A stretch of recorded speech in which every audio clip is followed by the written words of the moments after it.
Salut les crypto-investisseurs, ici Lionel Tabon, investisseur et entrepreneur libre. Je vous souhaite la bienvenue dans cette nouvelle crypto vidéo. Nous sommes aujourd'hui le mercredi 2 février 2022 et je vais faire la mise à jour du marché des crypto-monnaies en unité de temps mensuelle. Mais avant de rentrer dans le vif du sujet, comme d'habitude, je vous invite à me mettre un petit pouce bleu pour récompenser mon travail quotidien. Et si ce n'est pas déjà fait, je vous invite à vous abonner à cette chaîne en cliquant sur la cloche pour recevoir une notification dès que je publierai une nouvelle vidéo sur la chaîne. Et puis si ce n'est pas le cas, si vous êtes un parfait débutant ou une parfaite débutante dans le monde des cryptos, je vous invite à télécharger librement et gratuitement mon e-book Vos premiers pas dans le monde des cryptos.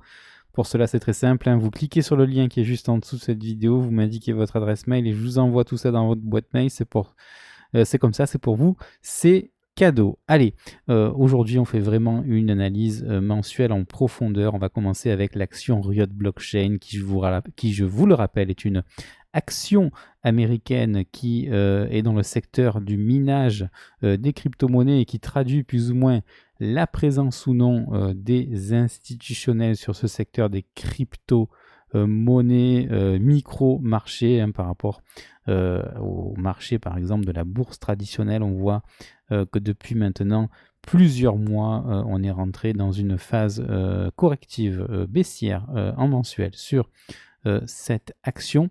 Alors regardez, on vient quand même de près de 80 $.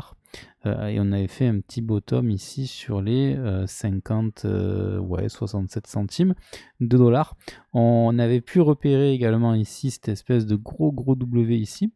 Alors c'était pas forcément un W puisque non, c'est pas un W, autant pour moi, puisque pourquoi? Parce que le premier creux ici est plus haut que le précédent, mais on avait quand même un double bottom ici qui avait permis ici de repartir à la hausse. Par contre ici, oui, on a un W, regardez, on va se mettre en bougie droite, pardon, la close line. Alors on le voit pas très bien, c'est pas un W hyper académique. Maintenant voilà, ici on a un creux, ici un second creux, ou plutôt ici un second creux, et là la ligne de coup qu'on pourrait mettre ici. Voilà, donc à partir des 3,64 $, on a un gros W mensuel qui a bien évidemment mis le feu aux poudres et qui a permis justement une hausse assez fulgurante de cette action. Au jour d'aujourd'hui, ce qu'on peut noter quand même, c'est que on est dans la zone de rechargement à l'achat comprise entre les 88,6% de Fibonacci et les 61,8% de Fibonacci. Ce qu'on voudrait avoir, c'est une structure en forme de W, bien évidemment. On voit ici que cette action, elle fait toujours la même chose. Regardez, on a des phases de pump, des phases de dump, une latéralisation avec une moyenne mobile à 20 séances qui s'aplatit, et derrière gros W, et derrière on repart à l'assaut. Là on est vraiment encore dans la phase de dump. On a une moyenne mobile à 20 séances qui a été cassée par le bas ici, ce qui traduit une tendance neutre pour le moment. Maintenant, ce qu'on attend, ça va être une structure qui va nous permettre de poser un bottom. Pour le moment, on peut dire que voilà, on évolue dans une espèce de canal ici qu'on va pouvoir déterminer ensemble. Ici, le point bas du canal, ça va être les 12,90 $, et le point haut du canal, ça va être plutôt ici. Voilà, les 24,63 $. Lorsqu'on rentre dans une phase comme ça de latéralisation, bien évidemment, on va évoluer à l'intérieur de ces deux bornes.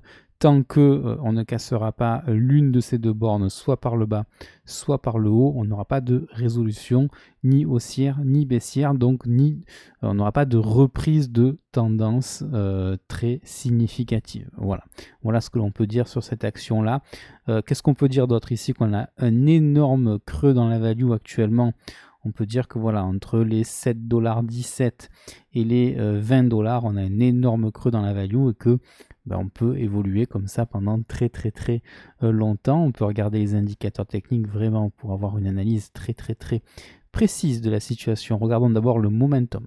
Momentum qui est ici en train de, ici au niveau d'un support ici qu'on pourrait identifier comme ceci. Voilà, pour le moment c'est pas mal. Et au niveau de sa résistance, ici on peut, voilà, ici identifier ces 2 points. Alors c'est pas énorme hein, comme c'est pas si il n'y a que 2 points de contact. Voilà. Maintenant on a des creux qui sont ascendants, ça peut être intéressant. Maintenant on a un momentum qui est toujours en territoire négatif. On va vraiment attendre de refranchir à la hausse la ligne des zéros ici pour pourquoi pas venir retester la résistance oblique baissière que je vais colorer d'ailleurs en rouge. Je vais ici me focaliser sur l'unité de temps mensuelle coordonnée, donc je décoche jour. Et je vais faire pareil pour le support, très important, pour pas avoir voilà, des droites qui n'ont rien à faire dans leurs unités de temps. Donc voilà, un momentum toujours négatif, donc toujours dans les mains des vendeurs pour le moment. Au niveau du RSI, c'est un petit peu du pareil au même. On va essayer voilà, de dézoomer un petit peu pour voir un petit peu plus ce qui est en train de se passer. On peut identifier ici peut-être ce support-là. Voilà, peu ou prou, voilà, c'est assez pertinent ce support. On voit que ben voilà, depuis quelques temps maintenant, on a quand même un RSI qui a des creux ascendants. Voilà, ça c'est plutôt sympa. On a également des sommets qui sont ascendants également. Donc on évolue pour le moment dans une espèce de comment on appelle ça d'ailleurs, une figure d'élargissement. Oui, voilà. Au niveau du RSI. Ce qui est quand même encourageant, c'est qu'on a des creux ascendants, des sommets qui sont également ascendants, que on a l'air de vouloir maintenant poser un creux, un nouveau creux au niveau du support. Donc ça c'est plutôt pas mal. Ça veut peut-être dire effectivement que on est en train de poser un bottom sur le RSI en mensuel. C'est quand même assez puissant, puisque bon, ça veut peut-être dire qu'on va commencer maintenant à rebondir et à repartir vers le nord. On pourrait ici identifier une résistance oblique. Normalement, pour les résistances obliques, c'est les 2 premiers sommets qu'on devrait joindre. Donc là, on l'a cassé, hein, regardez ici. Donc j'ai rejoint ici le premier sommet et le second sommet. Derrière, ce qu'on attend, c'est une structure en forme de W. Tant qu'on n'a pas de structure en forme de W, ben, c'est toujours la tendance baissière. Je vais l'enlever parce que ça fait vraiment un petit peu trop chargé sur le graphique. Mais voilà, un RSI qui est actuellement sur quelle zone 46,72 points. Ce qui serait bien quand même, c'est de rejoindre la zone des 50 points. Ici, je vais la mettre comme ceci. Et je vais la colorier en rouge. C'est vraiment la target qu'il nous faudrait essayer de repasser à la hausse pour vraiment avoir un RSI qui est plutôt qui aurait plutôt un biais haussier. Voilà. Bon, allez, je vais le mettre ici. Voilà. Est-ce que je peux... Oui, je peux mettre des coordonnées, c'est parfait.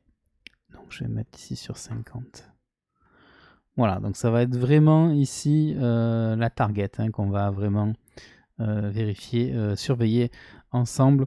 Si on repasse au-dessus des 50, ça sera plutôt sympa sur Riot Blockchain. Attention au troisième indicateur technique qui est vraiment en train de rentrer dans la zone de survente et qui pourrait nous indiquer que la baisse n'est pas terminée, donc attention. Je vous rappelle quand même que c'est un bon indicateur, hein, Riot Blockchain, pour savoir si oui ou non on pourrait, sur le secteur des crypto-monnaies, rebondir ou continuer notre baisse. Et là, a priori, sur William, c'est pas le cas. Hein. On n'est pas prêt de rebondir encore une fois. On peut ici tracer une trendline oblique baissière ici en rejoignant les deux premiers sommets. On voit qu'on est de l'autre côté de la trendline. Par contre, voilà, ici, on n'a toujours pas de structure en forme de W comme on l'avait eu ici, par exemple. Ce qui serait bien, c'est vraiment d'avoir une structure comme ça en forme de W, une latéralisation suivie d'un W et d'un croisement à la hausse de la courbe rouge. Pour le moment, c'est vraiment pas le cas ici. Donc, voilà, à suivre sur Riot Blockchain. Maintenant, c'est vrai que à court terme, on a peut-être je ne suis pas censé vous en parler, mais c'est vrai qu'à court terme, par exemple sur le daily, on pourrait être en train de poser un bottom. Donc là, on ne voit pas grand-chose avec les retracements de Fibonacci, donc je vais quand même faire un petit peu le ménage ici. Si vous le voulez bien, je décoche minute, je décoche jour. Pareil ici, ce Fibo là, il n'a rien à faire en jour. Voilà, là on y voit un petit peu mieux et on voit que ben justement, hein, la zone de canal dont je vous parlais ici en unité de temps mensuelle, on la voit bien. Ça, c'est l'objectif d'un fanion. Donc, je décoche le jour, il n'a rien à faire là, en hebdo. Voilà, donc on voit ici une figure en forme de W qui vient d'être validée en journalier. Donc c'est vrai que voilà, peut-être à court terme, pourquoi pas essayer eh bien, de repartir à la hausse. Bien évidemment, il faudra s'affranchir quand même de ce canal. On en est encore très loin. Donc ça passera par le franchissement à la hausse des 24,66 $ sur Riot Blockchain à très court terme. Mais voilà, c'est vrai qu'en unité de temps mensuel, pour le moment, on est repassé en tendance neutre et pour le moment, pas de signe de bottom. On va latéraliser selon moi durant plusieurs semaines, voire plusieurs mois. Voilà, le dollar, quant à lui, en unité de temps mensuel, regardez, on est dans un énorme triangle ici qui est lui-même à l'intérieur d'un énorme triangle encore plus gros que le précédent. Vous voyez ici, voilà. Ici, au niveau du dollar, on est actuellement dans une espèce de triangle ici de compression avec une moyenne mobile à 20 séances qui fait mumus. Tantôt je monte, tantôt je descends. Voilà, je fais des petites vagues là comme ça. Donc voilà, ici, tant que ce gros triangle n'est pas cassé soit par le bas, soit par le haut, on ne pourra pas dire quelle est la tendance réelle en unité de temps mensuel du dollar. En tout état de cause, on est au-dessus d'une moyenne mobile à 20 séances qui a l'air de s'aplatir. Donc on est vraiment dans une tendance neutre avec un biais légèrement baissier puisque la moyenne mobile à 20 séances est en train de piquer encore du nez, même s'il est vraiment en train de s'aplatir maintenant puisque les cours sont au-dessus. Donc voilà, le dollar index qui est tout simplement l'évolution du dollar, je vous le rappelle, par rapport à un panel de devises internationales comme l'euro, la livre sterling, le franc suisse, etc. etc. Et ce n'est pas parce que on a un dollar qui reprend du poids de la bête ici qu'on aurait un BTC qui serait en train de dumper. Alors oui, souvent il y a une corrélation entre les actifs risqués et non risqués et le dollar, c'est-à-dire que si on a un dollar qui progresse, on a plutôt tendance à avoir des actifs risqués qui se déprécient, mais c'est pas tout le temps le cas. Voilà, donc il faut remettre les choses dans leur en perspective, si j'ose m'exprimer ainsi, et du coup voir plutôt quelle est la gueule de l'inflation. Si les gens se préservent de l'inflation, eh bien les gens, les investisseurs auront plus tendance à se hedger par rapport à cette inflation donc ça se traduit par de l'investissement sur des actifs risqués ou non risqués. Voilà, donc pour parler du mensuel au niveau du dollar, rien de plus à dire si ce n'est qu'on est toujours au milieu de notre triangle là ici, plutôt dans la partie haute du gros triangle effectivement. Donc on peut dire qu'en ce moment on a quand même un dollar qui essaye à moyen court terme eh bien de s'apprécier dans le temps. C'est un petit peu lié au fait que la Fed a annoncé il y a de cela quelques jours la hausse des taux d'intérêt pour les emprunts globaux sur les États-Unis. Regardez le momentum. On peut dire qu'il est en territoire positif, ce qui veut dire que ce sont les acheteurs qui sont aux commandes. Ici, on voit également si on prend cette résistance qu'elle est en train d'être cassée par le haut. Donc ça, c'est plutôt sympa pour le dollar. Ça veut dire que le dollar est vraiment en train de reprendre du poil de la bête. Bon, voilà. Après, au niveau du support, peut-être pas forcément obligé de se faire de le tracer. Je vais regarder ici en dézoomant s'il y a quelque chose de pertinent qu'on pourrait tracer. Peut-être ça. Allez. Peut-être ça qui pourrait être pas mal. Voilà, ça peut être sympa. Je regarde que ces droites sont bien dans le mensuel. Donc je décoche l'hebdo. Toujours quelque chose que j'oublie de faire, ça, pour essayer d'avoir des vidéos beaucoup plus fluides, beaucoup plus rapides. Mais là, voilà, je suis vraiment sur une analyse mensuelle, donc je veux vraiment prendre le temps avec vous de faire une analyse assez complète. Au niveau du RSI, qu'est-ce qu'on peut dire au niveau du RSI? On est au-dessus de 50, on est sur les 56 points, donc on est plus sur un biais haussier. On peut identifier ici, pourquoi pas ici cette résistance oblique avec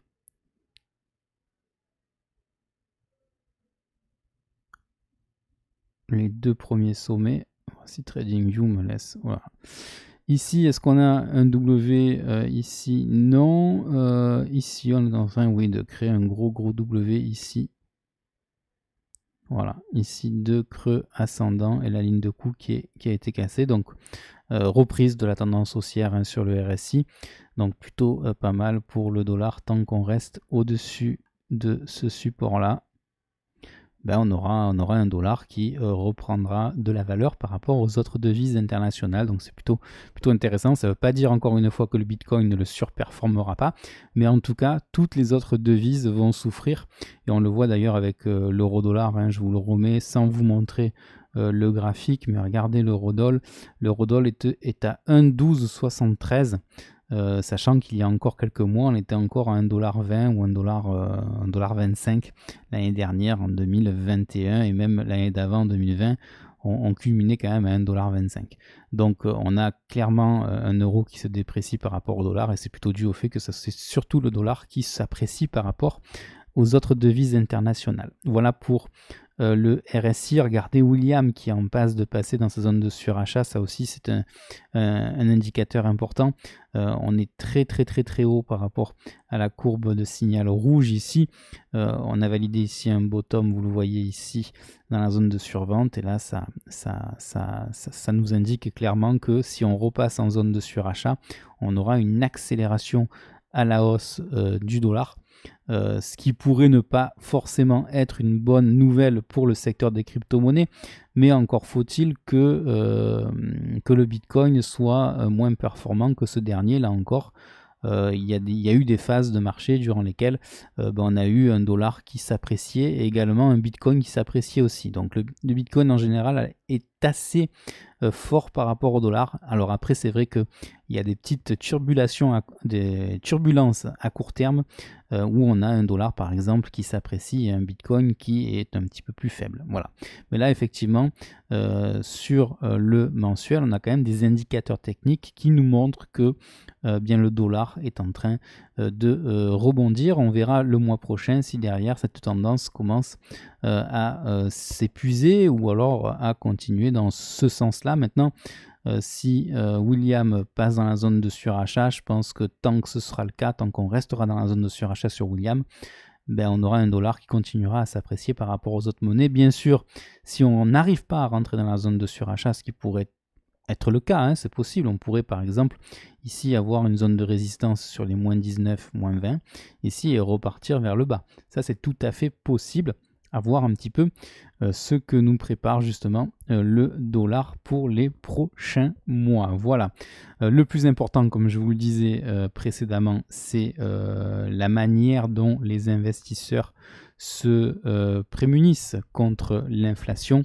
Et ça, pour le voir, il faut voir simplement ce graphique ici qui repart en tendance haussière. Regardez, on a une moyenne mobile à 20 séances qui monte, on a des cours qui sont juste au-dessus, on a une résistance oblique baissière très long terme. Si je vous la dézoome ici, celle-là, elle est assez ancienne puisque son top démarre en avril 2011, il y a donc de cela 10 ans, presque au mois près. Donc on a cassé, à chaque fois on casse, on réintègre, là on casse, on a l'air de vouloir s'appuyer maintenant sur cette résistance oblique qui est devenue a priori un support. Donc ça c'est plutôt sympa. Regardez par rapport au mois dernier, on se paye même le luxe de faire un gap haussier. Si vous regardez bien, vous voyez ici qu'on a clôturé ici sur les moins 18,86 points et on a ouvert le mois dernier sur les moins 17,82 points. Ça veut dire qu'il n'y a pas eu de cotation ici. Bon, on est quand même venu rechercher les moins 18,34, mais voilà, on n'est pas revenu chercher les moins 18,94. Est-ce que ce gap va être recomblé en allant rechercher ces valeurs-là? C'est ce qui avait été le cas justement ici. On avait eu un gap ici en février 2021 sur les moins 17,29 et ici sur les moins 15, et on était revenu combler ce gap pour justement retester cette résistance oblique devenue support pour maintenant repartir à la hausse. Maintenant voilà, pour valider un W, je vous montre la close line ici, regardez, là encore, est-ce que c'est des vrais W? Je crois pas que ce soit de vrais W mensuels puisqu'on a un creux ici qui est beaucoup plus haut que le suivant, et ça c'est pas signe d'un vrai W, à moins qu'avec les mèches ça soit le cas. Non, vous voyez ici avec la mèche on est venu retester la moyenne mobile à 20 séances, donc on a un creux ici qui a été qui est venu manger les creux précédents, ce qui veut dire qu'on a créé un second creux plus bas que le précédent, donc c'est pas un vrai W. Donc attention, il va vraiment falloir ici revenir au-dessus ici des moins 13,83 points, c'est-à-dire revenir casser le plus haut de cette bougie là pour repartir dans une tendance haussière un petit peu plus durable. Pour le moment on attend bien évidemment, mais bon, pour le moment on est quand même dans une tendance haussière qui nous invite à penser que les investisseurs continuent à privilégier l'investissement sur les actifs non risqués et risqués, hein, les deux, et on se focalisera bien évidemment sur cet énorme W potentiel que je suis en train de vous tracer là, que je vous avais tracé déjà dans la vidéo du mois dernier. Voilà, et il faudra bien évidemment casser ici cette ligne de coup sur les moins 8,13 points, mais voilà, il y a encore du boulot.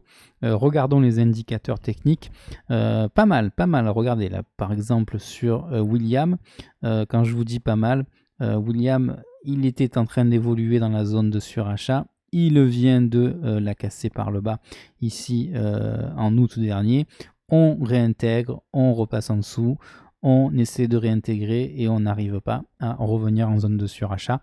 Donc à voir maintenant si William a l'énergie, la force pour revenir dans la zone de surachat, ou si au contraire on est en train de créer un petit double top ici, et ça a l'air d'être le cas puisque la ligne de coup ici a été mangée, on la réintègre. Regardez, je vais vous la tracer quand même, parce que ça c'est quand même des notions assez fondamentale ici au niveau des M. Vous voyez ici, je vais vous le tracer,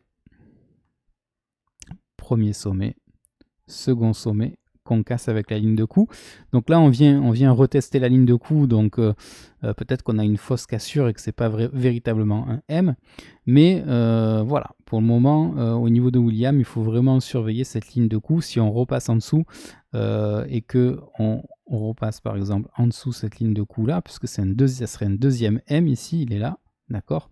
Là à ce moment là on aura un retracement beaucoup plus prononcé sur William, hein, qui nous invitera à penser que sur l'inflation on a plutôt des gens qui sont en train pourquoi pas de revenir à des choses beaucoup plus déflationnistes entre guillemets, c'est-à-dire que finalement les gens se réfugient dans le cash et n'investissent plus leur cash sur des actifs qui sont risqués, et donc ce ne serait pas forcément une bonne nouvelle pour le secteur des crypto-monnaies justement. Maintenant le RSI, lui, qu'est-ce qu'il nous dit? Il nous dit que c'est un petit peu la même chose aussi, à part que globalement on va quand même rester positif, droite de tendance. Si on est au niveau de ce support là qui est assez pertinent puisqu'on a 3 points de contact, donc tant qu'on reste au-dessus de ce support, j'ai envie de vous dire RSI en tendance haussière, donc pourquoi pas aller beaucoup plus haut et aller tester même la zone de surachat. Bon là depuis qu'on a fait ce sommet là, petit M ici, et on vient ici retester le support. Est-ce qu'on va rebondir dessus? Toute la question là, hein. On va essayer de voir ici si on peut trouver en dézoomant quelque chose qui nous saute aux yeux ou pas. Non, honnêtement pas grand chose à part peut-être ce gros support ici, et encore. Est-ce que j'aimerais bien avoir les 3 points? Ah, je les ai, les 3 points de contact quasiment. Donc pas mal ici maintenant, en espérant qu'on ne vienne pas retester ce gros support là, ce qui voudrait dire que derrière, voilà, on recasse ce support là pour aller retester celui-là. Ce serait pas forcément une bonne nouvelle vis-à-vis de l'inflation. Maintenant on n'arrête pas d'imprimer de la monnaie, même si on a la Fed qui a annoncé un petit peu la fin de la politique de quantitative easing, je pense quand même que les taux resteront relativement bas pour les prochaines années et qu'on continuera quand même à avoir de l'argent qui est de plus en plus bien accessible d'un point de vue des taux d'intérêt. Voilà. Après, ceci n'engage que moi.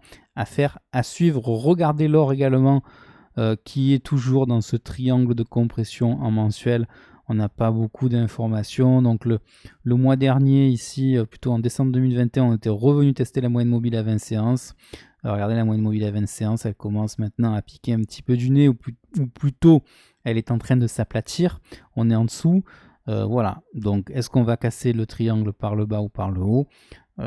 Bon, on a plus de chances de le casser par le haut dans la mesure où on a ce que l'on appelle un fanion haussier, donc avec un mât ici et une figure en forme de triangle hein, qui traduit un petit peu la compression du mouvement. En règle générale, ça se casse par le haut, mais voilà, les statistiques ne sont pas de 98%. Hein, on peut avoir très bien un fanion haussier qui se casse par le bas et qui retrace un petit peu. Voilà, en tout cas, ici pour le moment, au niveau de l'or, c'est assez compliqué pour s'extirper par le haut. Il faudra casser tour à tour les 1880$, les 1918$ pour être sûr vraiment de former des W qui assureront la continuation haussière. On peut regarder les indicateurs techniques là encore. Je ne sais pas, celui-là, il n'est pas très pertinent, il doit être sur l'hebdo. Je vais donc l'enlever. Voilà, je décoche le mois. Je vais essayer d'avoir sur cette unité le temps des choses un petit peu plus pertinentes. Je cherchais le mot. Ça, c'est pertinent. Ça, c'est pertinent. Donc, on est en début de mois. Donc, à voir ici comment on va s'orienter. Est-ce qu'on va rebondir sur ce support ou pas? Ça, c'est mystère et boule de gomme. Qu'est-ce que je peux mettre en évidence ici comme résistance? Par exemple, celle-là. Est-ce qu'elle est pertinente? Ouais, c'est pas mal ça. C'est pas mal. Donc, une espèce de canal haussier qui nous permet de voir qu'on arrive sur un support. Donc, si on le tient, ça peut être assez intéressant pour l'or à moyen terme. Voilà. Donc, momentum pour l'instant négatif, hein, ce qui veut dire que pour l'instant, on a plus de chances de faire des plus bas malheureusement que des plus hauts. Mais si on rebondit et que on revient au-dessus des zéros, pourquoi pas ici pour l'or avoir justement une tendance haussière qui se remet en place. Au niveau du RSI, j'imagine que c'est la même chose. Oui, c'est la même chose. Ici, c'est une résistance qui doit être dans l'unité de temps hebdomadaire. Donc, je décoche le mois et ici, ça doit être la même chose. Je décoche le mois. Ici, on est sur un support assez long terme, donc assez intéressant. Ici, alors je vais pas le mettre, hein, mais on voit ici qu'on a validé un W, c'est pas mal. Regardez là, je vous montre le W, premier creux et second creux ascendant, et je vais vous montrer, ou plutôt vous tracer la ligne de coup qui est ici de ce W et qu'il faudrait, voilà, et sur laquelle on est en train de rebondir. Donc ça, c'est plutôt sympa au niveau du RSI. En plus, on est au-dessus des 50, donc c'est parfait pour ce bottom là et pourquoi pas ici remonter. Donc au niveau du RSI, on est positif, au niveau du momentum négatif, mais peut-être sur un support. William maintenant, William qui est dans sa box verte, donc il n'y a pas grand chose à dire. Est-ce qu'on peut virer ça? Bien sûr qu'on peut le virer. On décoche le mois. Voilà.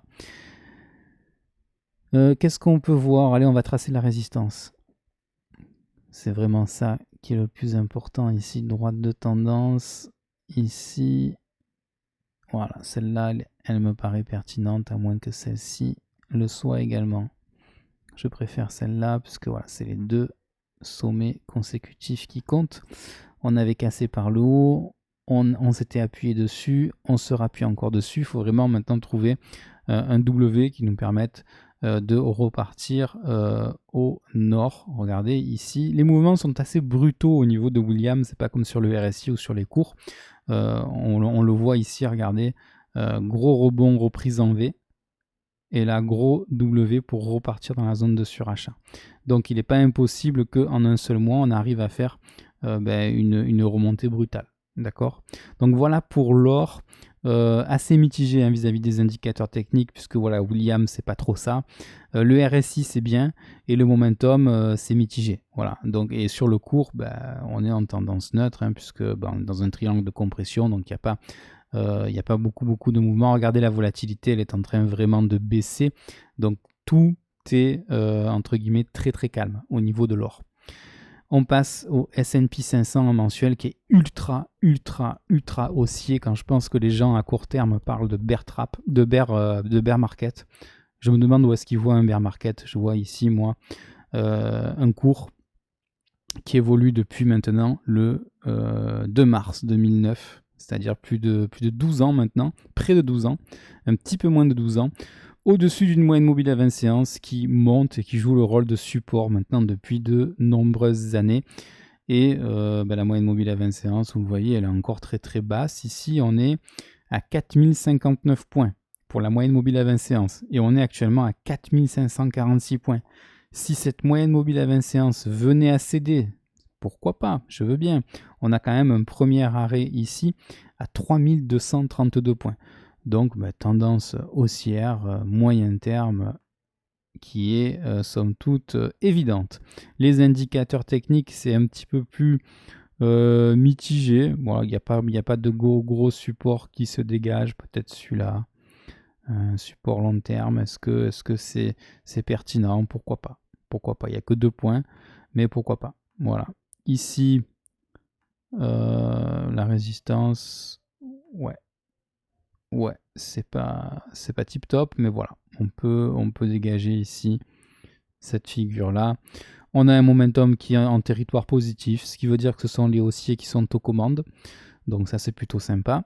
Au niveau du RSI, il y a quelque chose d'assez intéressant qui s'est mis en place, c'est regarder la cassure par le bas de la zone de surachat. Ça par contre c'est pas tip top. On voit quand même beaucoup de M là hein, sur le RSI, je trouve. Ici un sommet descendant, encore un sommet descendant, reprise ici. Bon, on pourrait peut-être ici tracer ce gros support, ce support long terme. Et ici, pourquoi pas, une résistance ici. Voilà, qu'on va mettre en rouge et qu'il faudrait casser par le haut pour reprendre une tendance haussière durable. Maintenant, bon, encore une fois, le RSI sur les 65 points, c'est quand même des valeurs qui sont très très élevées. Alors on valide un M ici, court terme, on le voit ici. Donc ça, c'est pas forcément une bonne nouvelle ici. Hein, le double top avec la ligne de coup qui est tout simplement matérialisée par les 70 points et qui a cassé. Donc ça, effectivement, c'est plus un sommet de marché qu'autre chose. Regardez, le dernier M, il était là et on est venu chercher beaucoup plus bas. Donc ça veut dire que peut-être qu'on va venir chercher beaucoup plus bas, encore une fois. Il y a des gens qui tradent uniquement avec le RSI. Tout ça pour vous dire que c'est peut-être assez pertinent, hein, l'analyse qu'on fait là actuellement au niveau du RSI. Voilà. Donc à voir ce qui va se passer. Je vais vous enlever ce M là, mais pour le moment c'est pas on est sur des tops là. Maintenant quand on a un M derrière, on a un retracement, petite zone de latéralisation, et soit on continue à la baisse, soit on reprend la hausse, hein. Il y a pas on l'a vu là, regardez ici, on a cassé la ligne de coup, on est venu ici retracer sur les 48 points, et derrière on retrace et on revient presque sur les 70 points. Bon, après on repart à la baisse et on remonte. Donc bon, voilà. Ici, un RSI qui reste quand même dans des zones élevées, honnêtement. Après, avec ces M là, ça pourrait traduire effectivement un retracement un petit peu plus prononcé à l'avenir. Moi, après, qu'est-ce que je fais? Je regarde mon ami William. Et William, qu'est-ce qu'il me dit? William, il me dit que ça va très bien. Il me dit ça va très bien. Il me dit qu'on est dans la zone de surachat. et que tant qu'on reste dans cette zone de surachat, il est très dangereux de shorter le S&P 500. Donc oui, à court terme, on a cassé par le bas la courbe rouge, donc ça traduit une petite faiblesse. Maintenant, si derrière on reste dans la zone de surachat sur le Williams, on restera en tendance haussière. Hein. Regardez, on est en tendance haussière ici depuis août 2010, même avant l'évrier 2009 sur le graphique. Et donc ça se traduit par la sortie de Williams de la zone de survente. Et depuis, on n'est plus revenu dans la zone de survente. Et là, actuellement, on est encore dans la zone de surachat. Rien ne nous empêche de faire ça, de revenir. Voilà. Bon, à voir ce qui va se passer sur Williams. C'est vrai que bon, je viens de me rendre compte d'une chose. Si on zoome, on a un petit thème là aussi sur la zone sur Williams. Ici, regardez. Un sommet et un second sommet un petit peu plus bas avec la ligne de coup ici sur les moins 6,78. Donc peut-être qu'on va retracer un petit peu plus. Donc on surveillera Williams s'il reste dans sa zone de surachat ou s'il veut retracer un petit peu plus et qu'il rentre pourquoi pas dans la zone verte ici. Donc affaire à suivre le mois prochain. Le total de la market cap du secteur des crypto-monnaies en mensuel, graphique assez impressionnant également. Pourquoi ? Parce que, alors quand je dis impressionnant, c'est pas forcément si impressionnant que ça. Maintenant, moi ce que je vois, c'est qu'on fait des sommets de plus en plus hauts. D'accord ? Ça, c'est quelque chose d'important. Des creux également de plus en plus hauts. Voilà. On est venu, alors forcément, voilà. Ici, on est venu titiller la moyenne mobile à 20 séances à quelques chouilles après, on va dire. On avait une moyenne mobile à 20 séances à combien là ? Elle était sur les 1436 milliards de dollars. Nous, on est venu sur les 1486 milliards de dollars. Bon, j'aurais préféré vraiment qu'on la teste. Mais c'est très sain de revenir sur la moyenne mobile à 20 séances. Je vous le dis tout le temps. Dans toutes les unités de temps, on est amené à retester à un moment ou à un autre la moyenne mobile à 20 séances. Et c'est un petit peu ce qui s'est passé le mois dernier. Qu'est-ce qu'on peut également dire ? On peut également dire que on vient de terminer une série de 3 bougies rouges. Là encore, sur l'ensemble du graphique ici, on a rarement eu plus de 3 bougies rouges consécutives. Alors regardez, en janvier 2018, on a eu janvier, février, mars rouge et ensuite on a eu un rebond. Donc tout milite pour un rebond au mois de février. Derrière, si on repasse au-dessus des 1864 milliards de dollars, c'est-à-dire au-dessus du premier arrêt, ça voudra dire que tout ce mouvement-là, c'était un piège baissier. Voilà. Et donc, ça voudra dire que de l'argent re-rentre dans le secteur des crypto-monnaies et qu'on irait retutoyer, retester le haut de notre énorme canal, puisque je vous le rappelle quand même. Oups. Voilà, je vais quand même sortir du pinceau. Voilà, on est quand même ici dans un énorme canal qui est compris entre 1127 milliards de dollars et 3000 milliards de dollars. On arrive en bas du canal. Alors on n'est pas tout à fait en bas du canal. Est-ce qu'on va revenir tester comme ça le bas du canal ? Nous verrons si derrière effectivement le test de la moyenne mobile à 20 séances ne s'est pas fait correctement et qu'on veut le faire. Effectivement, on ira plus bas. Maintenant, pour le moment, voilà, on est vraiment dans cette zone ici, cette box grise qu'on avait identifiée ensemble entre les 38,2 et la moyenne mobile à 20 séances. On verra si on sort du canal par le bas et pourquoi pas aller retester la zone de rechargement à l'achat, ici entre les 655 milliards et les 1160 milliards. Là encore, ce ne sera pas forcément très négatif puisque voilà, on arrivera dans des zones où derrière, potentiellement, on irait poser un bottom. Donc voilà, on a quand même beaucoup de supports, la moyenne mobile à 20 séances, le bas du canal. Il n'y a aucune raison au jour d'aujourd'hui d'être alarmiste vis-à-vis de ce graphique qui reste somme toute haussier, que ce soit vis-à-vis de la théorie de dos, que ce soit vis-à-vis de la moyenne mobile à 20 séances et que ce soit même vis-à-vis du premier arrêt de Fibo, puisque on ne peut pas dire qu'on l'ait cassé, puisque avec la mèche basse qu'on a fait le mois dernier, honnêtement, il y a quand même eu des intérêts acheteurs là, hein. On a fait un plus bas sur les 1500 milliards de dollars.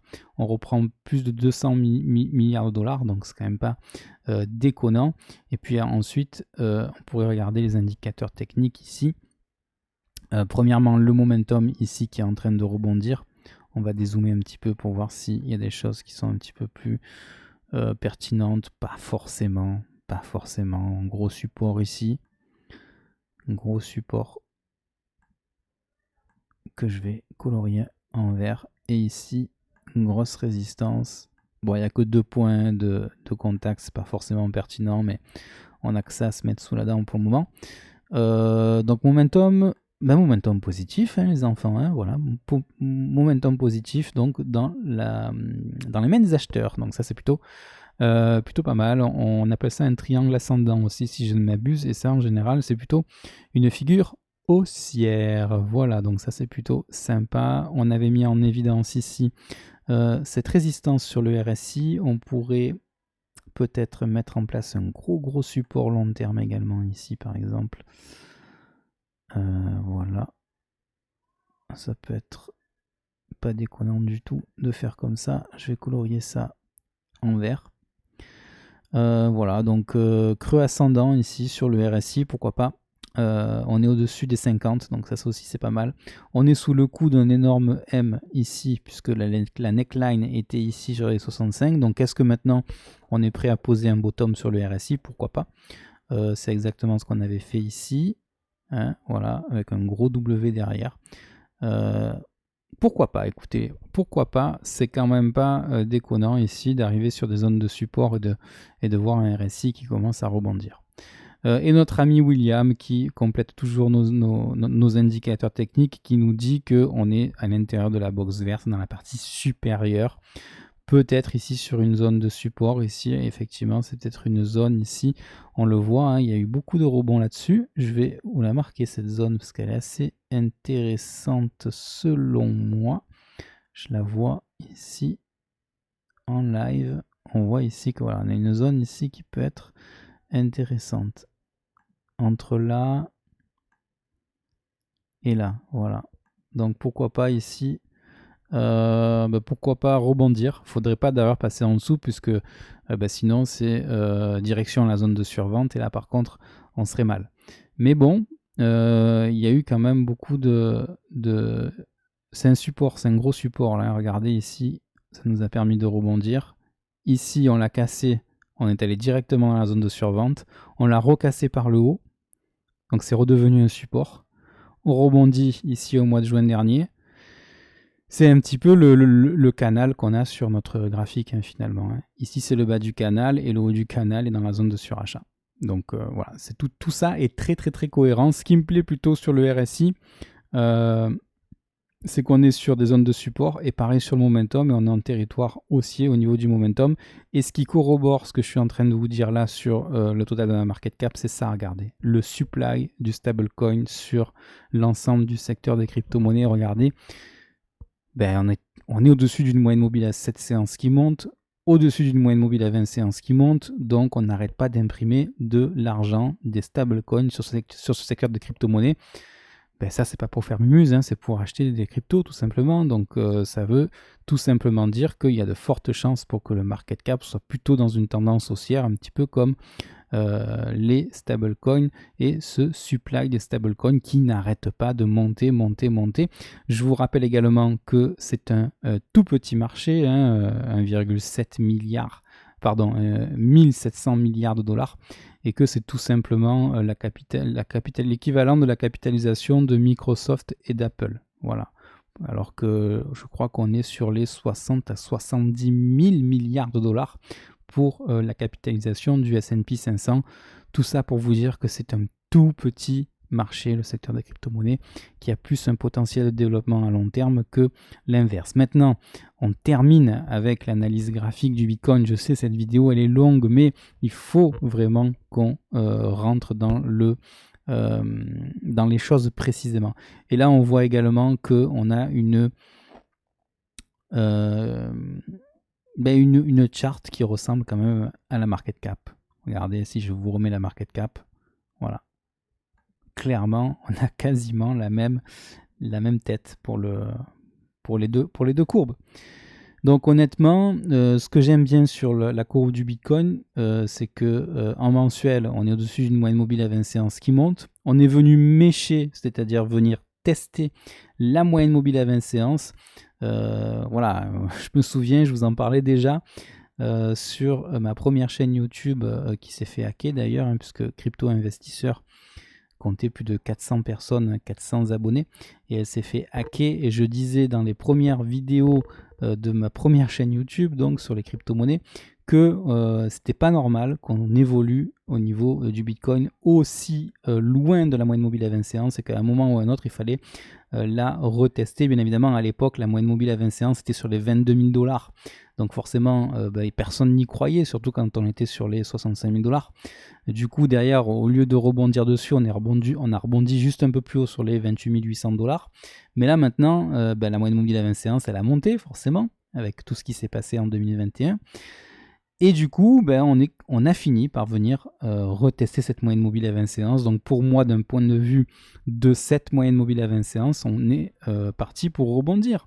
Il n'y a pas de raison qu'on ne rebondisse pas sur cette moyenne mobile à 20 séances et qu'on ne repart pas à la hausse. En tout cas, on évolue toujours au-dessus de cette moyenne mobile à 20 séances. Elle est au jour d'aujourd'hui à 36 843 $. On est venu mécher juste en dessous sur les 32 900, les 33 000 $. Et là, souvenez-vous, série de 3 bougies rouges consécutives. J'ai jamais vu plus de 3 bougies. Oui, si, ici. 1, 2, 3, 4, 5, 6 bougies rouges consécutives. Mais regardez, c'était à la fin, les bougies rouges, c'était presque des dojis, quoi, hein, d'incertitude.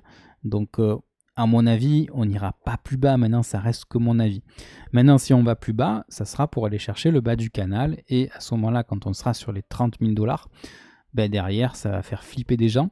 Et je trouve qu'il y a déjà pas mal de gens qui sont en train de flipper actuellement et qui sont en train de parler de bear market. Alors que regardez, on est au-dessus d'une moyenne mobile à 20 séances qui monte. On a des creux ascendants et des sommets ascendants. On peut continuer à faire mumus pendant très très longtemps dans ce canal également, hein. Donc on s'amuse à acheter le bas du canal, on revend le haut du canal et on est gagnant à chaque fois. Maintenant, effectivement, si on est amené à casser le bas du canal, moi je ne serais pas étonné qu'on aille chercher de la liquidité dans cette box verte ici qui est tout simplement la zone de rechargement à l'achat. Donc ce ne sera pas forcément mal, entre guillemets. Si vous achetez du Bitcoin entre les 17 000 et les 23 000 $ ou les 30 000 $, ce sera de très très très bons prix et ça sera de très très bonnes zones pour rebondir, hein. Je vous rappelle quand même que les baleines sont là pour capter de la liquidité et avoir du Bitcoin le moins cher possible, et que ce secteur des crypto-monnaies pour moi est amené à se développer encore plus dans les prochaines années. Voilà, on peut regarder les indicateurs techniques également sur cette unité de temps. J'avais identifié avec vous une zone de support et oh, qu'est-ce qui se passe? Mais qu'est-ce qui se passe? On réintègre le support alors qu'on était baissier quand même le mois dernier, puisque on était en train de le casser par le bas, hein, tout simplement. Donc c'est une fausse cassure. Alors attention, ce momentum-là est en train de se recalculer en instantané tant que le mois de février n'est pas terminé. On ne peut pas dire si on le réintègre ou pas. Peut-être qu'on finira le mois juste en dessous, par exemple. Donc ce qui serait bien, c'est de rester au-dessus. Pour le moment, on est même sur un momentum positif. Donc si on reste comme ça et qu'on réintègre le support, ça sera quand même assez positif pour les mois à venir. N'oubliez pas qu'on est au milieu de l'hiver. Donc c'est plutôt sympa, hein. Vous savez que en général les gens achètent en octobre et vendent en mai, sell in May and go away comme on dit, hein. Vous connaissez l'adage boursier. Au niveau du RSI, toujours à l'intérieur de ce gros triangle de compression assez pertinent avec un énorme M ici, mais voilà, on l'a validé, la ligne de coût qui a été cassée sur les 60, on est actuellement sur les 52, donc toujours au-dessus des 50. Donc pas mal, on arrive au niveau du support. Maintenant, il va falloir avoir une résolution. Est-ce qu'on va casser le triangle par le haut ou par le bas? Ça reste la question qui est sur toutes les lèvres, bien évidemment, le RSI très très important. Au niveau de William également, ici la ligne de coup est en train d'être cassée par le bas, la ligne de coup de cette énorme M, donc ça c'est pas forcément une bonne nouvelle puisqu'on casse ici ce gros support. Voilà, ça c'est clairement pas une bonne nouvelle pour moi d'avoir un William qui casse, mais en même temps, comment vous dire, William, on l'a vu, hein, ça fait des variations de temps en temps qui sont vraiment très brutales, donc ça ne m'étonnerait pas, pourquoi pas, d'avoir en un seul mois revenir dans la zone de surachat. C'est tout à fait possible, hein. Regardez ici, on passe de moins 47 à moins 29 en un seul mois. Ici, pareil, hein, on passe de moins 30 à la zone de surachat. Et le mois dernier, surtout le mois dernier, voilà, on est passé de moins 9, c'est-à-dire la zone de surachat, à la valeur actuelle. Donc il faut relativiser tout ça, on n'est pas encore dans la zone de survente. Est-ce que maintenant on va peut-être latéraliser un petit peu, pourquoi pas, et poser un bottom par la suite pour William, voilà. Et au niveau des spreads, ça aussi c'est intéressant. On est toujours sur des spreads qui sont positifs au niveau du mensuel, même si voilà, ça commence à baisser un petit peu. On voit également, si on revient dans une unité de temps un petit peu plus courte, sur l'hebdo, au niveau des spreads, justement, je voulais vous en parler. Regardez, on se rapproche dangereusement de la ligne des zéros au niveau des spreads. Ça veut dire que derrière, il y a des gens qui posent de moins en moins de longues sur les contrats dérivés. Je ne vais pas vous faire une analyse hebdo, mais on voit quand même qu'en hebdo, au niveau des indicateurs techniques, on est quand même sur des gros supports. D'accord, que ce soit sur le momentum, que ce soit sur le RSI également, même si là, voilà, fausse sortie et on est pile dessus le support. Et sur William, on est encore dans la zone de surachat. Par contre, voilà, on est quand même sur des doubles bottom. Bon, j'aime pas trop ce double bottom là, hein, sachant que on a un second creux plus bas que le précédent. Mais bon, on a quand même une espèce de W qui a été validé. Est-ce que sur William, c'est assez important d'avoir un faux W à voir, mais on est toujours dans la zone de survente. Quand on va sortir dans la zone de survente pour aller vers la box verte, là peut-être qu'on aura un signal d'achat un petit peu plus cohérent, un petit peu plus puissant, qui nous permettra en hebdo de lancer un rebond technique à moyen terme. Je voulais voir également avec vous l'order flow qui est assez intéressant vis-à-vis du Bitcoin aussi. On a premièrement des open interest qui sont croissants. Alors c'est bien et c'est pas bien. Quand on a des open interest qui montent, en général, on a des prix qui baissent. Maintenant, on a un secteur au niveau des crypto-monnaies qui se développe de plus en plus, donc c'est également normal d'avoir des positions ouvertes qui sont croissantes. Donc je suis mitigé sur cette information-là.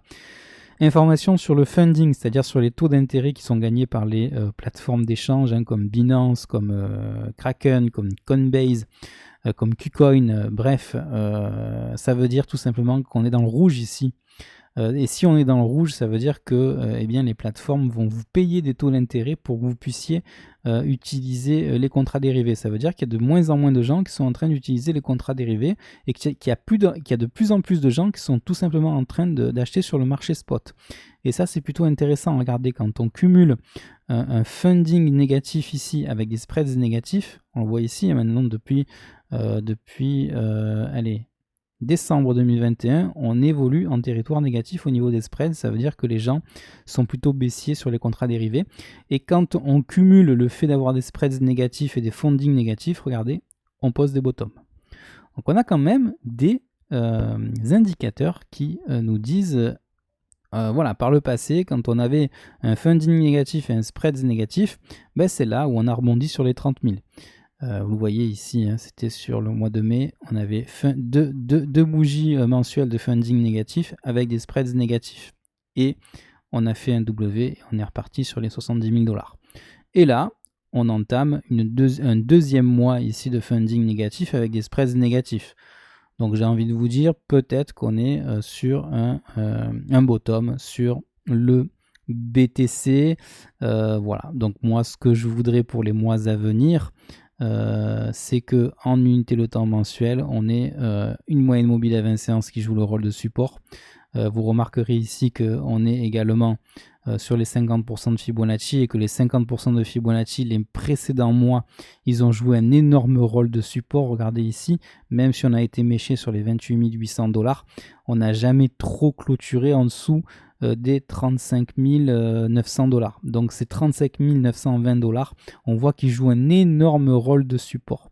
Donc tant que cette zone-là, ici je vais vous la marquer, quand même, elle est quand même assez importante cette zone. Voilà, c'est ici. Oh, pourquoi il me fait... Ah oui, j'ai l'aimant qui est activé. Je vais désactiver l'aimant. Voilà. Bon, je sais, ça fait beaucoup, ça fait assez chargé quand même. Et voilà, cette zone-là, là. Si vous voyez que cette zone-là, elle commence à casser, c'est que vraiment, là, il faudra se faire du souci. Mais honnêtement, si cette zone-là des 50% de Fibonacci, d'ailleurs, on va la mettre un petit peu plus large. Voilà, on va prendre tout ça. Ici, voilà. Si cette zone-là, elle est transpercée à la baisse en clôture, là, il faudra se poser des questions. Il faudra se poser des questions et il faudra se dire, ça y est, on va, prochaine étape, c'est le bas du canal sur les 30 000. Et derrière, ça va faire flipper un max de gens.